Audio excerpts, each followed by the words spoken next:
इस संकट से निपटने के लिए सब गटर में डालो, कैसे बताया था, पाइप डाला, कैसे बर्तन उल्टा किया। पूरी जिम्मेदारी सरकार की थी। इनका नाम ही सरेंडर मोदी है। कोई कसर बाकी नहीं छोड़ रही।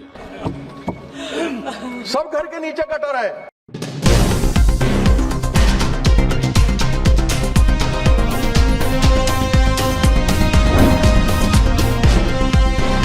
नमस्कार, आप देख रहे हैं द संकेत लाइव। मैं हूं तमन्ना।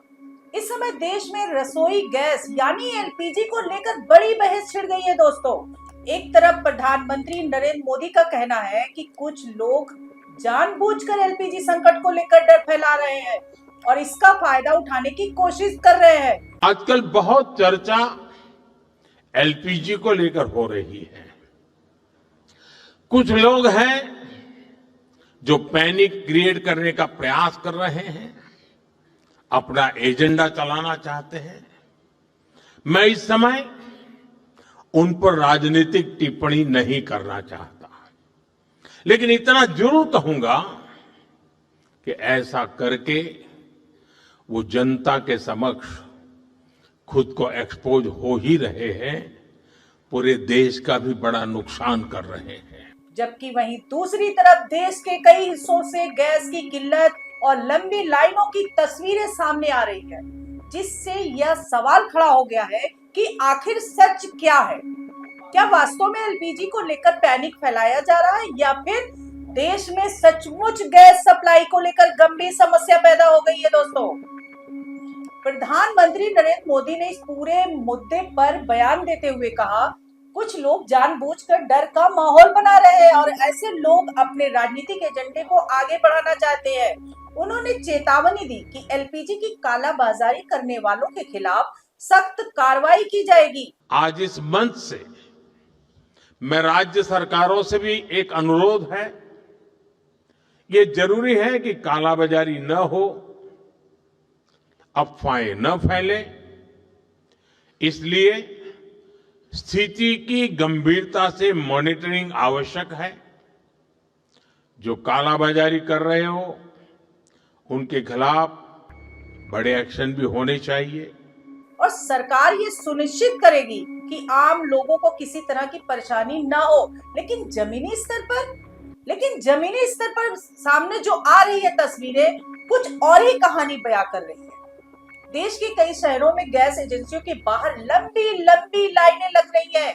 लोग सुबह से शाम तक सिर्फ एक सिलेंडर पाने के लिए इंतजार कर रहे हैं।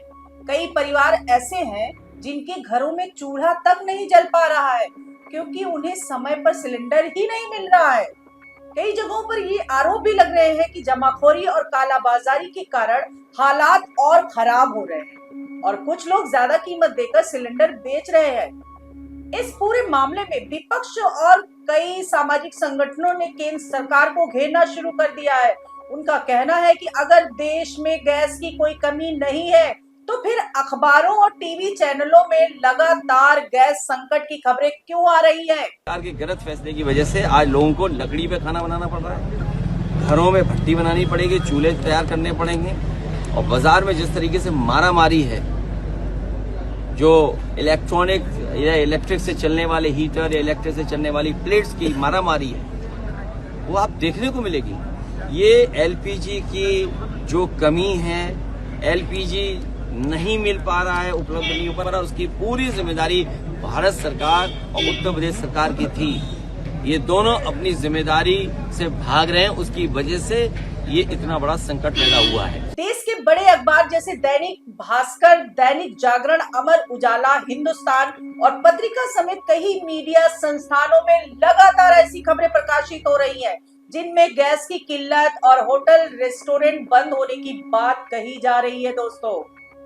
कई शहरों से ये भी खबरें आई हैं कि कमर्शियल एलपीजी सिलेंडर की कमी के कारण होटल और ढाबों को अपना कारोबार बंद करना पड़ रहा है।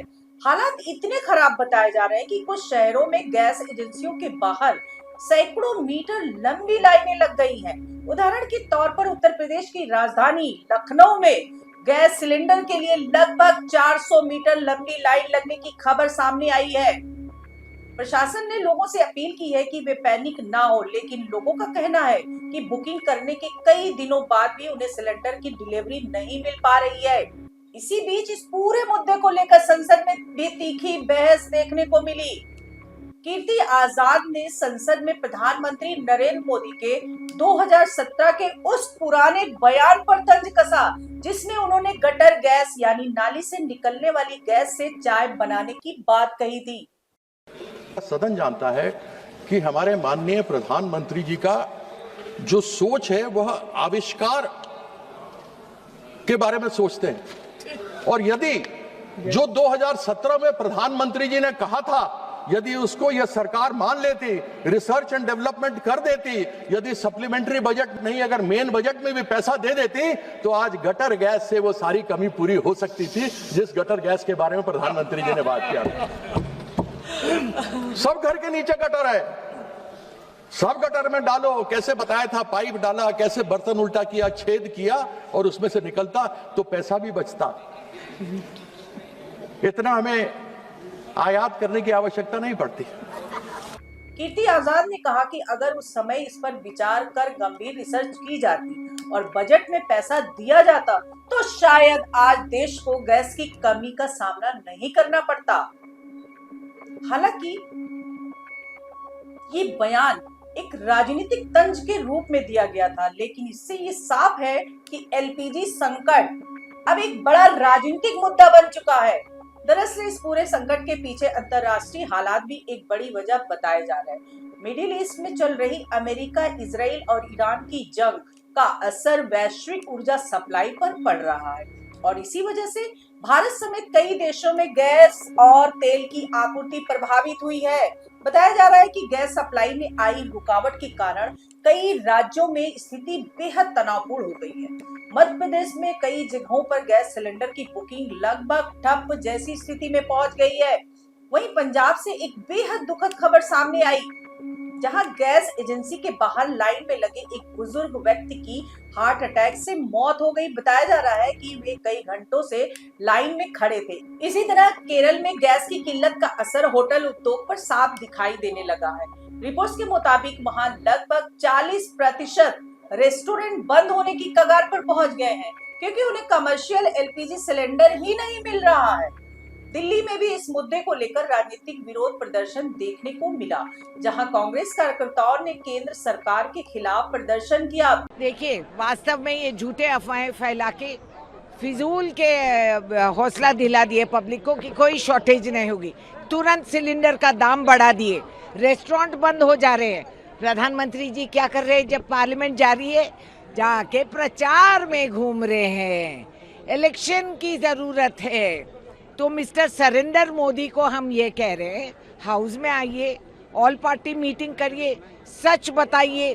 कल जो शिप आ रही थी थाईलैंड से इंडिया को कार्गो लेकर, उसको मार दिए, तो क्या है, इन सवालों का जवाब नहीं देंगे तो और क्या बोले? इनका नाम ही नरेंद्र मोदी है। विरोध जताने के लिए वे अपने साथ मिट्टी के चूल्हे लेकर आए थे और प्रतीकात्मक रूप से ये दिखाने की कोशिश की कि अगर गैस नहीं मिलेगी तो लोगों को फिर से पुराने जमाने के चूल्हों पर खाना बनाना पड़ेगा। हालांकि सरकार का कहना है कि स्थिति को नियंत्रित करने के लिए कई कदम उठाए जा रहे हैं और घरेलू गैस सप्लाई को प्राथमिकता दी जा रही है। साथ ही कालाबाजारी और जमाखोरी रोकने के लिए सख्त कार्रवाई की चेतावनी भी दी गई है। लेकिन सवाल ये है कि अगर सरकार कह रही है कि कोई संकट नहीं है, तो फिर देश के अलग अलग हिस्सों से गैस की किल्लत की खबरें क्यों आ रही हैं? क्या यह वास्तव में पैनिक की स्थिति है या फिर सप्लाई चेन में कोई गंभीर समस्या है? क्या अंतरराष्ट्रीय युद्ध का असर भारत के घरेलू बाजार तक पहुंच गया है? अगर ऐसा है तो क्या सरकार के पास इससे निपटने की पर्याप्त तैयारी है? ये भी सवाल उठ रहा है कि अगर एलपीजी संकट लंबा खिंचता है तो इसका असर आम लोगों के साथ साथ होटल उद्योग, छोटे कारोबार और रोजमर्रा की जिंदगी पर कितना पड़ेगा? फिलहाल देश की नजरें सरकार की अगली रणनीति पर टिकी हुई है और लोग ये जानना चाहते हैं कि आने वाले दिनों में गैस की सप्लाई सामान्य होगी या नहीं। आप इस पूरे मुद्दे को कैसे देखते हैं? क्या यह केवल अफवाह और पैनिक है या फिर सच में देश गैस संकट की ओर बढ़ रहा है? अपनी राय कमेंट्स में जरूर बताइएगा। नमस्कार।